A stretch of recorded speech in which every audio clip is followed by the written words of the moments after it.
Yo, shout out sa inyong lahat guys at happy Chinese New Year. At ayun na nga, kitang-kita nyo naman. Bihis na bihis, alam nyo kung saan ako pupunta guys. Pupunta ako sa bahay ng amo namin at ayun na nga, makikikain. At saka hindi na sana ako magdadala ng bag, kaso nga lang naisip ko baka may mga masasarap na pagkain lalagay ko dyan sa loob ng aking bag. Kaya nagdala ako ng bag. At ipapakita ko sa inyo mamaya guys yung bahay ng amo namin at saka yung mga handa nila, at sana magbigay sila ng red na sobre para pero dati-rati nagbibigay naman yung amo ko na babae ng pula na sobre sa akin. At ayun na nga, sana makarami ako. Tingnan nyo naman, nagdala pa ako talaga ng bag para diyan ko ilalagay yung mga pagkain na iuwi ko. At ayun na guys, kita-kits na lang mamaya dun.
At ayun na nga guys, tapos na yung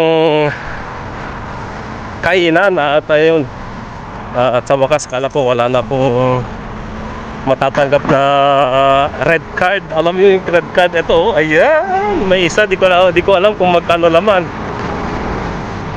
Ang nagbigay ay yung amo namin na babae, yung matanda.